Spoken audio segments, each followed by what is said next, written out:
Hi everyone, welcome to SAJI'S Academy for IELTS and OET training. Today I have come up with a beautiful video for you all.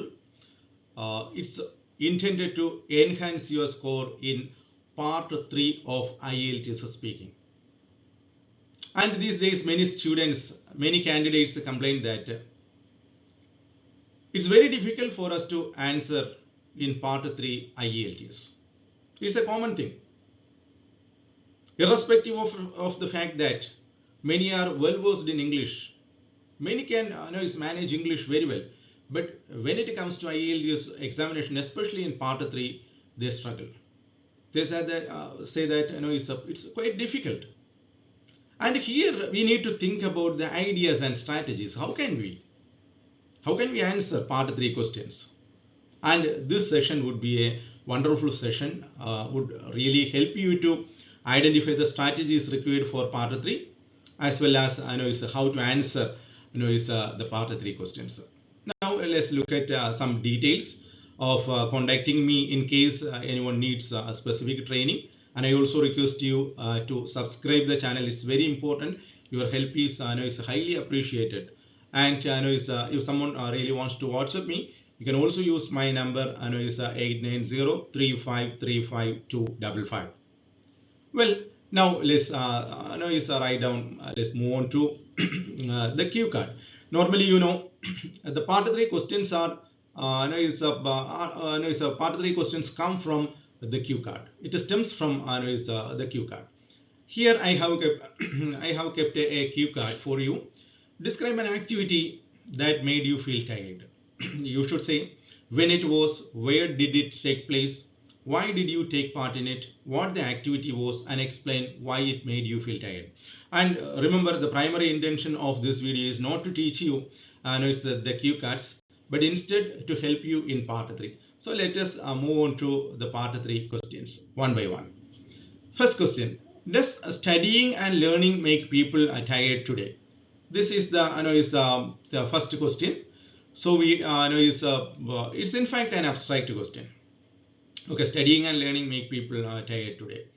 Let's look at the answer, but before that I will teach you 3 techniques. So 3 important tips to answer part 3. For tip number 1, if you get a question in part 3, begin your reply from the question itself. It's very easy, so that even if you are a person with a starting trouble, you can overcome that with a simple technique. Okay, look at the way. Well, according to me, it is an introductory phrase.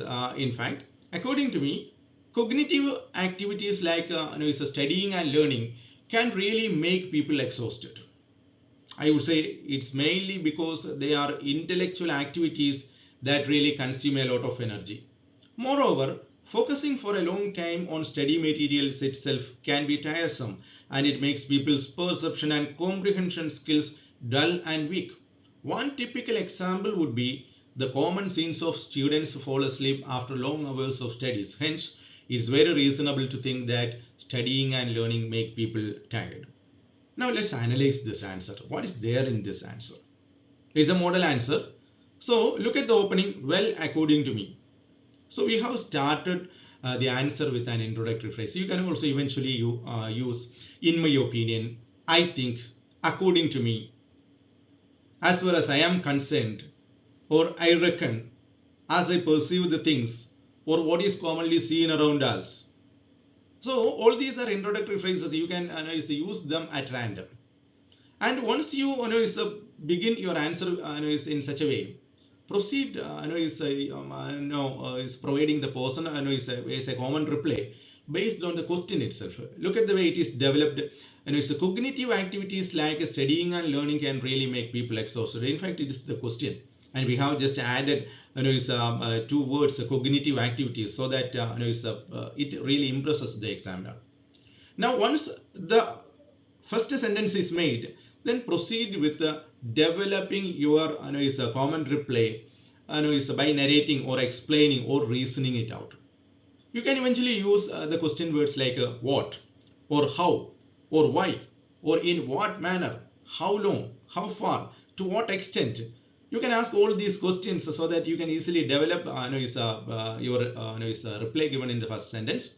And here I have given, I would say it's mainly because I am reasoning out. They means studying and learning are intellectual activities that really consume a lot of energy. Moreover, focusing for a long time on study materials itself can be tiresome, meaning I have added another point to justify my answer. And again, I am continuing with the perception and comprehension skills, good vocabulary, selective vocabulary used.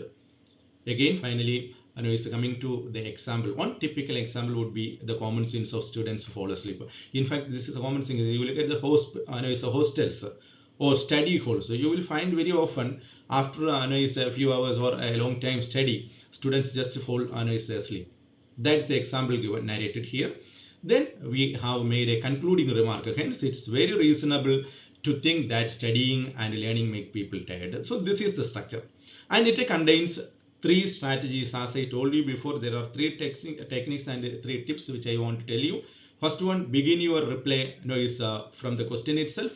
Number 2, develop your answer. For that, you can use a number of question words. Rule number 3. You can include examples in order to substantiate what you speak. And finally, remember to use a concluding remark so that you can have a perfect answer. This is the strategy I really want to teach you in this video. Now let's move on to the second question. Let's analyze see what is there in second question. Look at the question. When do people usually feel tired? So let's begin. I think, as I told you the introductory phrase, I think people feel tired after doing different activities in their day-to-day lives. So I made a statement based on the question itself. So normal everyday activities, people get tired. It's a common thing. Now we are going to develop with the help of example. You see, for example, cooking for a long time, playing for a long time, or even watching television for a long time can make people feel dull.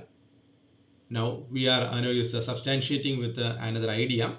Is in addition, any rigorous, strenuous activities like long hours of physical or outdoor works can also make people bone tired, as these activities are done at the expense of the energy stored in our bodies. And once this source of energy is depleted, naturally people feel tired. Depleted means decreased.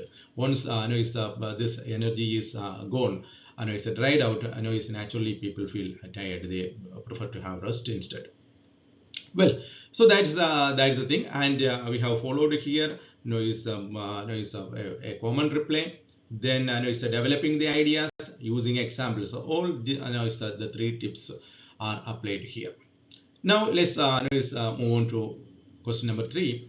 What do you think about striving for learning and striving for sports? It's a very good question, and look at the way the answer is set. In my opinion, opening sentence of opening phrase, they are activities that affect 2 dimensions of a person's life, that is intellectual and physical dimensions. The core difference, the fundamental difference between them is that while striving for learning make a person intellectually fit, they may be intellectually fit. Striving for sports can make a person physically fit and active. Indeed, both are essential in our daily lives, as they guarantee a complete or holistic growth of a person. They guarantee a holistic growth of a person. So to take care of our intellectual or cognitive faculties as well as our physical dimension.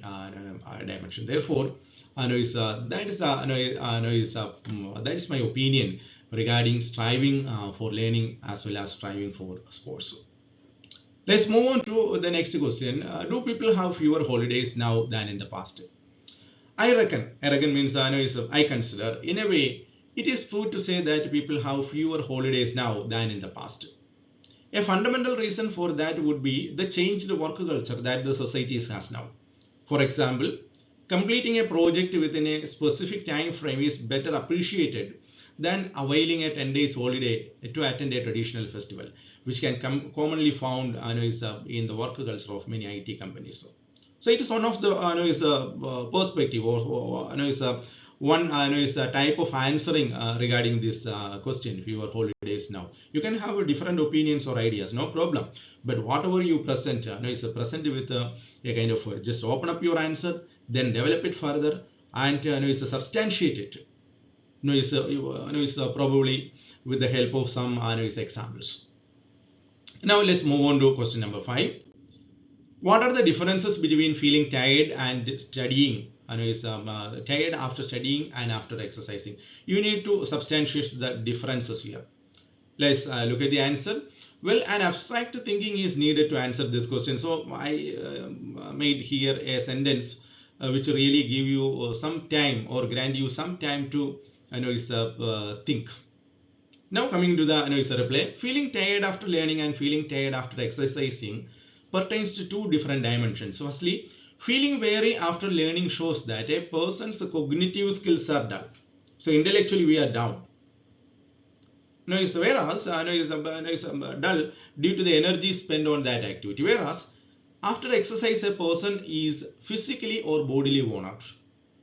We are tired. We are exhausted, physically exhausted. Hence, I would say one affect the cognitive faculty while the other affect the body dimension or body dimension element of a person. Now, let's move on to the next question. How can people solve the problem that old people easily get tired? And it's something it's a true statement that old people can easily get tired because they are really advanced in age. Now look at the answer. Well, it's a common thing that old people are tended to feel tired easily when compared to the young generation. The root cause would be the fact that they are advanced in age and their agility, their vigor, their vitality is on decline now. An ideal solution would be to provide them sufficient breaks to regain the energy gobbled up, consumed. So they consume a lot of energy, and now provide them sufficient breaks instead of asking them to work continuously for 4 to 5 hours. Just assign them a task, or assign them a task for 1 hour, then a small break, then provide ask them to continue the task for some time, maybe another hour, and again some time break. So this kind of sufficient granting sufficient breaks can really help old people to regain the energy that they gobbled up. In addition, they can be provided with enough nutrition based on the type of work they undertake. Definitely, the people undertake different types of work. So according to the type of work each one does, they need a good source of energy. So a good a proper nutrition based diet can really help them in this regard. So you see, this is one of the best ways of addressing this part 3 questions. And very often students candidates complain we are unable to get ideas easily. It's fine that you say provide ideas or speak about ideas in part 3, but how can we get ideas? If you really want to develop ideas or present ideas instantly and spontaneously, there is only one shortcut, that is to study hard. You should have a willpower, a determination, and also a perseverance or a tenacity in achieving your goal. So practice well and prepare well, and practice can really make you perfect to score band 9 in IELTS examination. If any one of you need any individual support, you can contact us at the given details in this video. And remember to subscribe the video. Have a nice day. Thank you.